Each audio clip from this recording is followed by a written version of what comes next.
Notre vraie voix du jour, c'est ce que c'est d'avoir un ballon au pied, de taper dans le ballon, d'aller droit au but. Je vais m'arrêter là parce qu'on va pas en finir, quoi. Je peux faire tous les jeux de mots possibles et imaginables, bien évidemment. À 8 ans, elle est convaincue que c'est le football qui la sauvera, même si son entourage familial lui répète que le foot, c'est pas fait pour les filles, voilà, tout simplement. Eh bien si. Comment dire le contraire? Mélissa Plaza est une ex-joueuse professionnelle internationale et elle est avec nous dans Les Vraies Voix sur Sud Radio. Bonsoir et merci d'être avec nous dans Les Vraies Voix. Bienvenue. Bonsoir, en tout cas, on est évidemment heureux de vous accueillir. Votre livre, Pas pour les filles, chez Robert Laffont. Et oui, cette idée reçue, le foot, c'est pas pour les filles. Voilà, c'est quelque chose qui a la vie dure. D'ailleurs, comment lutter contre cette idée reçue d'ailleurs? Comment on peut lutter contre cette idée reçue? En éduquant, je crois, tout simplement. Ouais. Dès le plus jeune âge, parce que je m'aperçois qu'aujourd'hui encore, à l'école, les petites filles ont du mal à jouer au foot parce que les garçons ne veulent pas d'elles. Bah oui. Va jouer à la poupée, toi. Au motif que ce sont des filles. Donc, effectivement, il faut éduquer dès le plus jeune âge et puis éduquer tout le monde parce que c'est pas juste les enfants, c'est aussi toutes les sources de socialisation environnantes et elles sont nombreuses. Et c'est aussi les parents. Les parents aussi. D'ailleurs, vous le dites, vous l'expliquez vous-même. Bah oui. C'est aussi les parents. Regardez toutes ces mères de famille qui ont absolument besoin d'acheter une petite poussette à leur fille alors que les gamines elles ont 3 ou 4 ans. Il faut absolument. Mais c'est vrai. Il faut absolument. Bon, mais elle pourrait acheter un ballon. Et il pourrait aussi acheter un ballon, effectivement. Voilà. Mais les parents sont effectivement la première source de socialisation, c'est indéniable. Néanmoins, ils ne sont pas la seule source de socialisation. Les médias en font partie, tout ce qu'on voit à la télé, l'école aussi. Et je peux vous dire que dans les manuels scolaires, les stéréotypes... on la vie dure. Voilà. Ouais. Non, ils n'ont pas la vie dure, justement. Ils sont plutôt...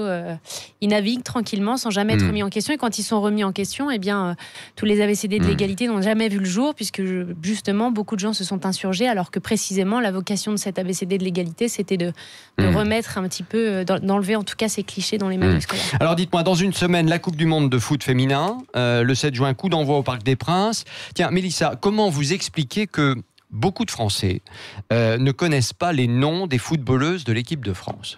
Comment voudriez-vous qu'ils les connaissent, puisqu'on ne les a jamais donnés à voir? C'est évident qu'ils ne les connaissent pas. Donc ça va être la première fois que le mondial va être médiatisé. Parce qu'il a lieu en France, bien sûr, et puis parce qu'on s'est aperçu que les gens étaient en attente de ce spectacle, puisque les chiffres d'audience, quand les matchs des footballeuses ont été télévisés, ont fait de très bons chiffres. Donc forcément... les investisseurs se sont puis il y a du monde dans les tribunes aussi. Il y a du monde dans les tribunes, il y a des gens qui sont très intéressés par le spectacle offert par ces joueuses, et puis elles le méritent amplement. Tiens, Benjamin, vous connaissez des noms de footballeuses de l'équipe de France, vous, ou pas? Oui, quelques-unes. On parlait de l'entraîneuse Philippe Bigard, justement, de Corinne Diacre. Ah bon? Wendy Renard, oui, exactement. Et d'autres encore. Amandine Henry aussi, Gaëtan Tinet. Bon, c'est bien. Et vous, Licia? Mais alors moi, j'ai une excuse, c'est que ce soit les équipes d'hommes ou de femmes, je ne connais pas les... En revanche, j'apprends les noms des joueurs à l'occasion des Coupes du Monde. J'ai appris ceux des joueurs de l'équipe de France à l'occasion du Mondial de l'an dernier, donc j'imagine que je connaîtrai toutes les joueuses de l'équipe de France. Je repasserai en septembre pour vérifier ça. Avec grand plaisir. Très bonne réponse. Bravo Mélissa. Dites-moi, dans votre livre, vous parlez de votre histoire évidemment, mais pas que. Votre histoire tout d'abord, ce rapport au foot et au ballon rond qui arrive tellement tôt dans votre vie, comment ça s'est passé ?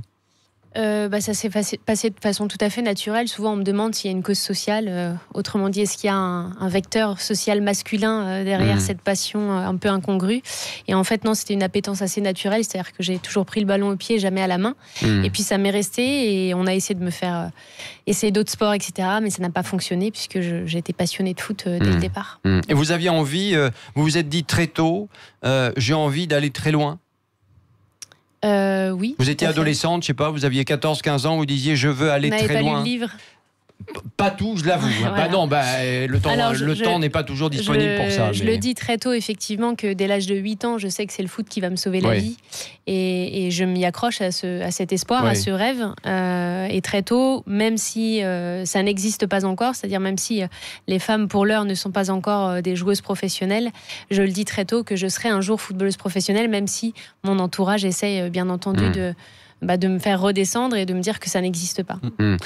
Dites-moi encore une petite question, puis après on va jouer, parce que dans cette émission, vous savez, on joue beaucoup. Ok. Donc vous allez voir, vous n'allez pas être déçus. Hein. Ah, ça, je vous garantis, avec Philippe Rossi à côté de moi, ça va pas être triste. Alors, une question encore quand même, parce que dans le livre, dans ce que j'ai lu, il y a quand même des messages d'espoir. Et ça, c'est important, les messages d'espoir, parce qu'aujourd'hui, il y a beaucoup de filles qui se demandent, évidemment, qui se demandent comment elles peuvent évoluer, etc. Qu'est-ce que vous avez envie d'envoyer comme message d'espoir aux filles qui sont dans les quartiers, etc., par exemple, et qui veulent s'en sortir ? Alors, c'est pas des messages d'espoir uniquement pour les petites filles, puisque ce livre, je l'ai écrit parce que le football m'a permis une double émancipation, une émancipation sociale d'abord, parce que ça m'a permis de sortir d'un certain déterminisme social, de m'élever intellectuellement, culturellement, et puis surtout socialement, et puis surtout cette émancipation en tant que petite fille, c'est-à-dire que j'ai pu m'affranchir des codes et devenir du moins essayer de l'être au maximum une femme libre. Donc c'est un message d'espoir pour les filles, les femmes, mais aussi pour les hommes. Il faut avoir de la force personnelle pour ça. Oui, et aussi pour les hommes, je vais en terminer parce que c'est important, c'est un livre fédérateur qui se veut fédérateur, puisque l'objectif est que on ouvre le champ des possibles pour les femmes comme pour les hommes, que les hommes sortent des codes de la masculinité toxique et les femmes sortent des codes de la féminité qui ne leur servent pas non plus. Chère Mélissa, on va donc jouer. Allez-y. Vous aimez l'actualité en règle générale ? Ça dépend laquelle. Bon, on va voir ça tout de suite avec les rois de l'info.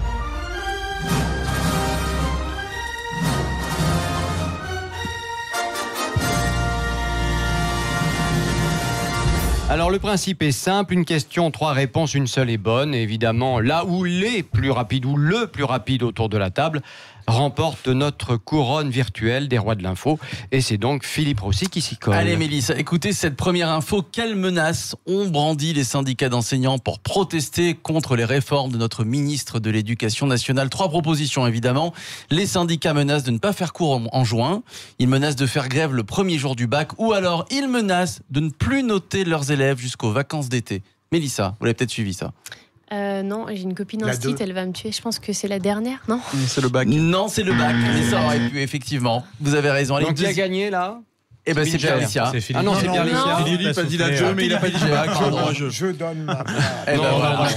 Avant qu'il la donne à ça sera Binger, 1 point. Allez hop. Allez, une info qui a beaucoup circulé sur les réseaux sociaux. Je sais que vous êtes sur Twitter. Sophie Rand, députée LREM, a déclaré cette semaine sa candidature à Nantes pour les municipales. Mais elle a fait une petite boulette. Laquelle ? Sur Twitter, elle a déclaré sa candidature à Nantes en postant une photo de Montpellier. Elle a situé Nantes en région Occitanie alors que c'est dans les Pays de la Loire. Ou bien elle n'avait pas encore le feu vert de son parti. Mélissa. Moi, je pense que c'est la dernière quand même. Non, Montpellier. Montpellier. Ah voilà, Binger 2 points. Mais là, on est ex-aequo. Allez, on termine avec une l'âge. petite info foot. Forcément, une petite info foot où va se dérouler la finale de la Ligue des Champions demain soir, qui opposera Tottenham à Liverpool, à Kiev en Ukraine, à Madrid en Espagne, ou alors à Berlin en Allemagne. Je sais même pas. Ah. Parce que moi, ce qui m'intéresse, c'est les filles. Alors, qui joue ce soir, alors, les filles ? Ce soir ? Ouais. Les filles de l'équipe de France. De l'équipe de France. Je ne sais même pas. Ah. Bon, alors, en tout cas, la finale, c'est à Madrid. Un match amical ? Chine, ouais. C'est ça, je crois, la Chine. Non, c'est pas la Chine. Si. Bon, on va pas y passer la semaine. Nous, c'est à Madrid en Espagne. Voilà. Bon, eh ben dites donc, Mélissa, Zéro pointé. elle n'a pas brillé par son talent informatif, hein ? Bah non, on peut pas j'ai avoir la tous les tête dans le talents. guidon. Ouais, voilà. Bah oui, mais vous savez qu'ici on est très galant. Donc vous savez ce que va faire Binger ? Il vous donne ses points. Vous êtes la reine de l'info du soir, and the winner is, c'est vous. Oh, on est sympa. Hein. Ah, voilà. Et la couronne virtuelle. La couronne virtuelle. Vous êtes reine jusqu'à lundi. Ballon d'or. C'est déjà pas mal. Ballon d'or de l'info. Les vraies voix sur Sud Radio avec Mélissa Plaza, ex-footballeuse internationale pour son livre Pas pour les filles chez Robert Laffont. Allez, à tout de suite dans Les vraies voix. Les vraies voix Sud Radio. Christophe Bordet.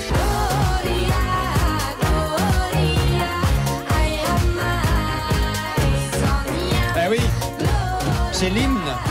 Gloria, Gloria, Gloria. Ah oui, c'est Jen. C'est Jen qui chante, eh oui. L'hymne pour la Coupe du Monde de football féminin. Ah bon ? Ah d'accord. Vous avez oublié qu'il y avait une Coupe du Monde, c'est ça déjà? Non, je l'ai Julia découvert ce matin. Donc, ah bon? je suis ravi. D'accord. Ouais. Non, mais c'est vrai que c'est absolument scandaleux, je veux dire, parce que on commence à en parler. Oui, enfin très légèrement. Hein, c'est pas non plus. Ça serait les footballeurs, enfin les mâles. Là, on en parlerait à n'en plus finir depuis 6 mois déjà. Il n'empêche que j'ai découvert aussi l'existence du mondial pour les hommes il y a quelques semaines avant le début du coup d'envoi. Ah ouais, d'accord. Non, mais en revanche, ça me permet de une égalité absolue. Bon, Mélissa Plaza est donc toujours avec nous, ex-footballeuse internationale, pour son livre Pas pour les filles chez Robert Laffont, et vous pouvez évidemment lui poser toutes les questions que vous souhaitez. Justement, non, mais je voudrais rebondir sur ce qu'on disait à l'instant.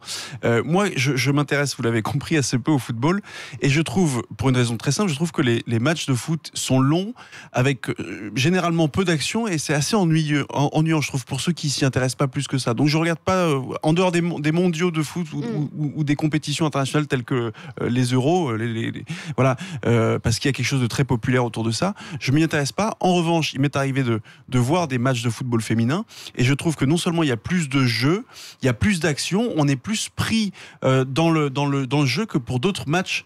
Tu m'étonnes. Non, elles mais sont moins n'y voyez par pas terre, graveleuse. Elles roulent moins au sol. Elles sont moins par terre. Ouais, d'une part, déjà, il y a moins de cinéma, il y a moins de fautes comme moins ça. De discussions. Est-ce que vous pensez, alors est-ce que c'est vrai ou est-ce que c'est simplement moi qui fabule, ou est-ce que vous pensez que cette différence de jeu-là qui existe ou pas, elle peut intéresser les Français au football féminin dans le cadre de la Coupe du Monde? Alors la première des choses, c'est que souvent les gens, c'est ce qui m'est rapporté, c'est-à-dire que les filles truquent moins, sont plus modestes, sont plus techniques, plus élégantes. Et moi, j'aime pas bien rentrer dans ce type de comparaison. Parce que simplement ça revient encore une fois à essentialiser les différences, comme si le football pratiqué par les hommes serait différent de celui pratiqué par les femmes. Ça reste pour moi le même jeu. Je pense que hommes et femmes, nous nous réjouissons des mêmes buts, des mêmes belles actions. Donc pour moi, ça n'a pas lieu d'être. Et en plus, ça n'est pas comparable dans le sens où pour l'instant, en termes de moyens, il n'y a rien qui n'est comparable. C'est-à-dire que les moyens mis à disposition des femmes, que ce soit au niveau des médias, des structures, des clubs, n'ont rien à voir avec les moyens. Et les salaires, ça doit être terrible aussi d'ailleurs. Oui, bah, bien sûr, les salaires sont terribles. C'est 10 fois, 100 fois plus. Pour les hommes. Pour les hommes. Et puis la plupart des joueuses de D1, c'est-à-dire au plus haut niveau national, y compris celles qui sont internationales ou internationales jeunes, ne sont pas payées et ont un boulot d'appoint comme les femmes l'avaient dans les années 50. Ça s'améliore pas justement sur ces dernières années? On voit pas ça s'est amélioré dans certains clubs. J'ai l'impression que ça a beaucoup évolué à une époque, il y a 5, 6, 7 ans. Et que là, on a peut-être une évolution plus lente, où ça s'est un peu ralenti. En fait, ça évolue dans certains grands clubs, dans les grosses machines Lyon, qui sont Lyon, PSG, et Montpellier et puis le PFC. Mais partout ailleurs, les femmes sont encore obligées d'avoir un boulot, d'avoir des études à côté. Et c'est très compliqué. Ça crée un championnat tout à fait hétérogène qui est pas du tout intéressant, ni pour celles qui prennent une dérouillée, ni pour celles qui en mettent une, ni pour ceux qui observent. Donc il faut qu'on travaille. Mélissa, est-ce qu'à votre avis, vous voulez poser une question, Bilger? Rapide, on a 10 secondes. J'ai une petite fille qui joue au foot. Elle est passionnée, elle a 2 ans, 3 ans. Est-ce que vous comprendriez, Mélissa, si arrivée à 15-16 ans, si elle me disait, si on me demandait mon avis, je veux être footballeuse, si je lui disais non, fais un autre métier? Pourquoi? Parce que, à tort ou à raison, dans la hiérarchie des métiers, on préfère un autre métier. Mais si elle disait je veux être chanteuse, tu poserais la même question. Peut-être pas. Non, mais je provoque là. Non, mais je vous pose la question. Quelle est la raison pour laquelle vous lui diriez non? Mais parce que, à tort ou à raison, dans ma hiérarchie des métiers, je trouverais qu'un autre métier est plus porteur. Comme lequel, par exemple? Oh non, là, ça va nous entraîner. Vous voulez qu'elle soit magistrate, quoi? Non, mais pas du tout. Pas du tout. J'ai déconseillé à ma fille de le devenir. Alors, Bon.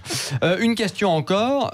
Est-ce que les filles, les Françaises, peuvent gagner cette Coupe du Monde, à votre avis? Oui. Et j'en suis 100% convaincue. Ouais. Quelles sont les qualités qu'elles ont intrinsèquement là, qui font qu'elles peuvent être vraiment les meilleures? Elles ont un groupe solide. Elles ont un groupe avec des anciennes, des jeunes. Il y a beaucoup de fougue dans cette équipe et aussi beaucoup d'expérience. Des filles qui ont connu les défaites précédemment, les déconvenues, qui sont du coup parées et aguerries pour ce mondial et qui ont compris, je pense, que les détails allaient compter. Et en plus, je pense que maintenant qu'on a une sélectionneuse comme Corinne Diacre à la tête de cette équipe, je crois que tous les moyens sont réunis pour pour que les planètes s'alignent. Et ça se voit dans les résultats parce qu'elles ont battu les Américaines. On n'a plus le temps là. Le Japon, etc. Ouais. Eh bien, merci beaucoup, ma chère Mélissa. Le temps passe trop vite en votre compagnie. Merci. Je suis désolé de vous le dire, mais il faudra revenir. On n'a pas le choix pendant la Coupe du Monde, peut-être d'ailleurs. Oui, pourquoi pas. Pourquoi pas ? Bon, très bien. Allez, rendez-vous est pris. Merci beaucoup, Mélissa Plaza, ex-footballeuse internationale, pour votre livre Pas pour les filles chez Robert Laffont. Et belle Coupe du Monde à vous. Rendez-vous, n'oubliez pas, c'est le 7 juin, c'est bientôt. Merci à tous.